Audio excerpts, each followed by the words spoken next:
authorized and which must end.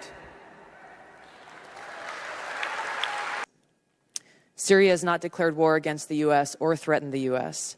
The launch of 59 missiles against Syria by Trump last year was illegal and did not meet any of those criteria in the War Powers Resolution. Yeah, look, on the campaign trail, I believe Trump said that he would reinstate Glass-Steagall, yet we've seen a recent executive order asking Treasury for a plan on how to deregulate Wall Street. So I'm very concerned about this because this is... That's what I'm going to get into today. And for people saying, well, why aren't you talking about Richard Ojeda? I interviewed Richard Ojeda, who's a West Virginia state rep, a couple of weeks ago. I am not going to be supporting Richard Ojeda. I did not feel that he had a good understanding of a lot of economic and tax policy during our interview. He started talking about other Democrats as not being real Democrats. And I pointed out he voted for Trump in 2016. And I don't think that's a good attack. He's not my guy, okay?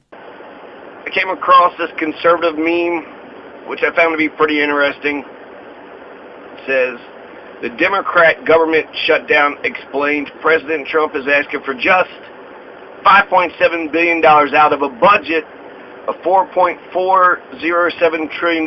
In other words, Trump is asking for $57 out of an annual budget of $44,070. So imagine your spouse saying, we're not going to work or pay our bills until you give up the idea of spending $57 to fence our yard and protect our children. That is exactly what Nancy Pelosi and Chuck Schumer have halted our government for. Groups. This is a war against terrorists who've declared war on America, and it's a war that we must win. The second is the counterproductive war to overthrow the government of Assad, an illegal war that Congress has not authorized and which must end. I actually appreciate this analogy. They have really simplified it. $44,000 is the average wage of an American. $57 is, it's a little bit, but it's nothing, right? So $57, God, that's all that's all Trump wants is $57 to build this fence. Well, $57 can't build a fence, right? What is that, $5,000 job?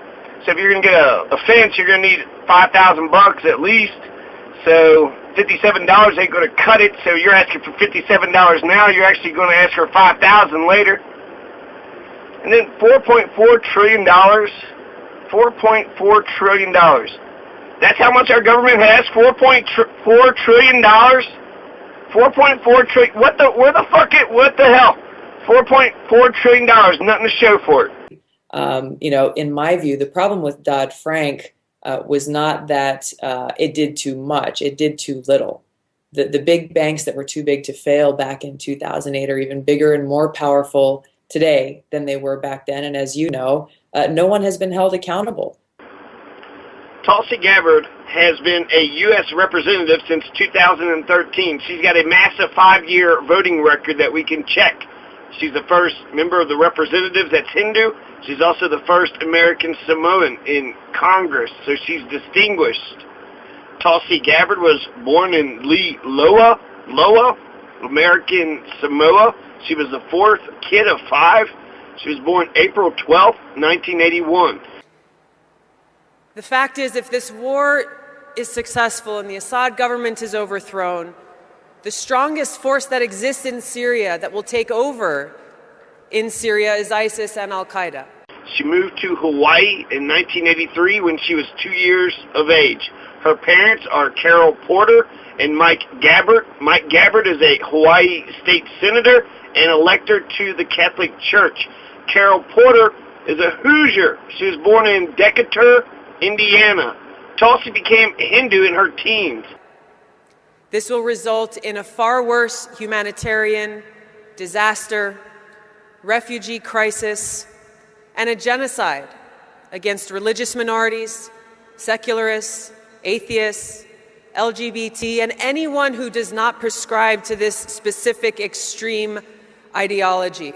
In 2002 to 2004, she was elected to Hawaii, the state representative of Hawaii at 21 years of age, making her the youngest American to ever be elected to any state legislature. The Hawaiian National Guard, she fought in Iraq.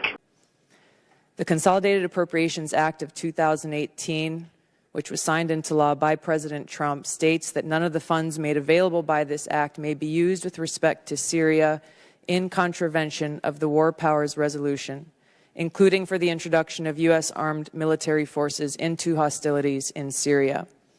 My question is, will the President uphold the Constitution, the War Powers Resolution, and comply with the law that he signed by obtaining authorization from Congress before launching U.S. military? After she was elected to state representative, she went to go serve in Iraq. So she's a state representative serving as a field medical unit part of the Hawaiian National Guard from 2004 and 2005, and she was also deployed to Kuwait.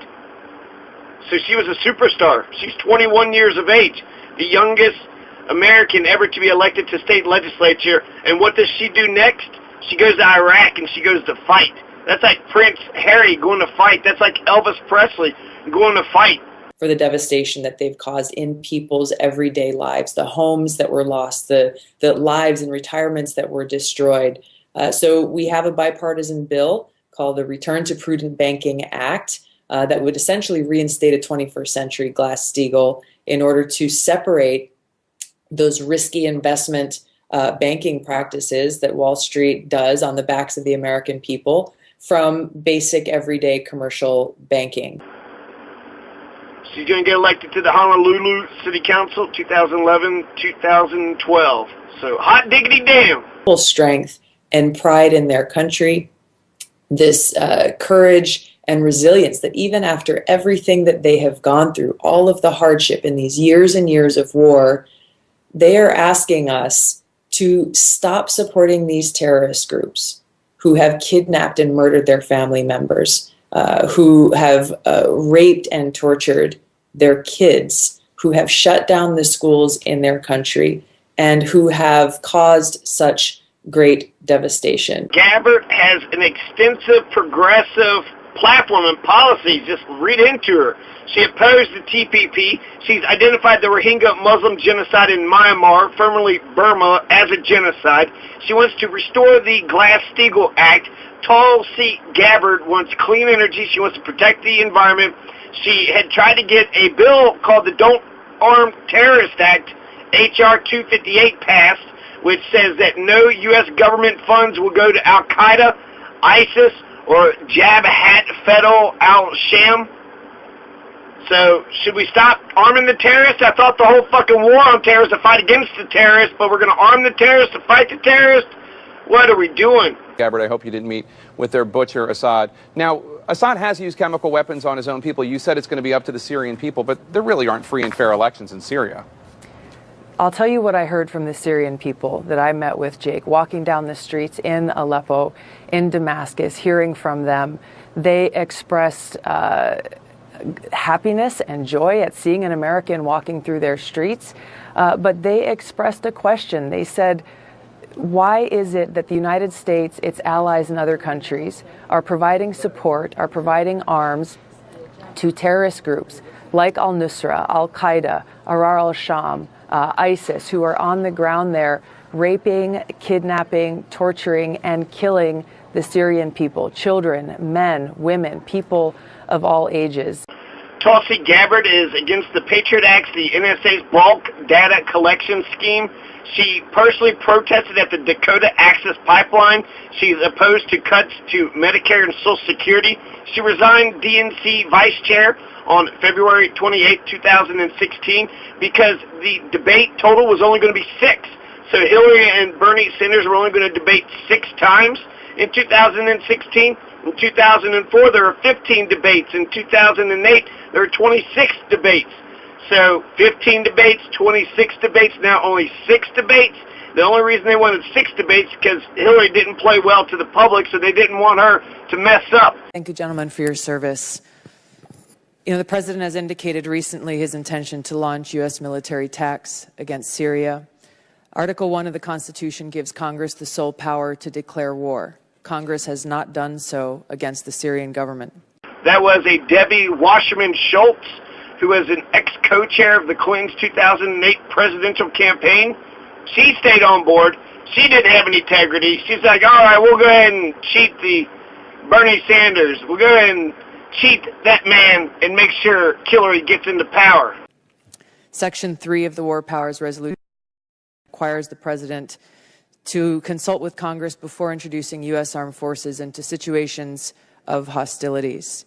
Section 2 of the War Powers Resolution clarifies the constitutional powers of the President as Commander-in-Chief in Article 2, which you referenced, Secretary Mattis, to introduce forces into hostilities only pursuant to 1, a declaration of war, 2, specific statutory authorization, or 3, a national emergency created by an attack upon the U.S., its territories, possessions, or armed forces. Tulsi Gabbard has supported same-sex marriage since 2012, which is way before Hillary Clinton supported same-sex marriage. Hillary didn't support it to 2015 until after the Supreme Court decision Obergefell v. Hodges. Obergefell v. Hodges. So that case is what de facto legalizes gay marriage in America because of the some clause about how you have to respect the other states' laws. So that was June 2015. She issued a statement when the Supreme Court, Obergefell v. Hodges, was passed, saying that she's in favor of same-sex marriage. She's for gay marriage. She's been for gay marriage since 2012. They want to be able to determine the future of Syria for themselves, a future that is secular and allows the same kind of freedom of religion that they have experienced now for generations. Tulsi Gabbard wants to legalize marijuana. Tulsi Gabbard is a strong supporter of peace. Tulsi Gabbard wants a $15 minimum wage. Tulsi Gabbard opposes the Iraq War and the Libya War. I wonder when she was against the Iraq War, because she fought in Iraq. Just be interested. It was an issue in the 2016 campaign. She's anti-Israeli settlements in Palestine. She opposed a $1.2 billion arms deal with Saudi Arabia, called Donald Trump Saudi Arabia's bitch. You know, so much of what I knew before was affirmed by going there and hearing directly from the Syrian people who I met on the street. Again, they were college students, religious leaders, small business owners, entrepreneurs, people from all walks of life. I was grateful to have the chance to hear from. After journalist Jamal Khashoggi was assassinated, that's when Tulsi called Donald Saudi Arabia's bitch. I was struck again by their resilience and their courage. I was struck by how deeply rooted they are and their culture and society are in this non-sectarian, pluralistic society, and how important it is to them. You know, I spoke, this happened time and time again, where people who I heard from, they almost felt ashamed and apologized even for even mentioning their religion. This is something they said we've never had to do. My best friend or my next door neighbor is Christian and I'm Muslim. She said she's conflicted on torture, so in a doomsday device scenario, a ticking time bomb scenario, perhaps torture might be necessary. So she's not perfect, right? So keep on criticizing her, but she'll keep on evolving. Look at all these great, legalize marijuana, peace, minimum wage, anti-Israeli settlements. She supports Planned Parenthood. She used to be pro-life, but I think that'll make her actually a great champion for the pro-choice and the gay folks. She is for drones against ISIS and Al-Qaeda, so she is in favor of the war on terror and special operations going after the war on terror, and she's against the regime change interventionist wars, where we invade sovereign nations. Groups. This is a war against terrorists who've declared war on America, and it's a war that we must win. The second is the counterproductive war to overthrow the government of Assad, an illegal war that Congress has not authorized and which must end. She also opposed PAYGO, which AOC and Roukhana opposed PAYGO too. PAYGO is just a way to make the Democrats tighten their shorts even more than what the Republicans had to do. So PAYGO is bad, and Tulsi Gabbard opposed it. Authorized and which must end.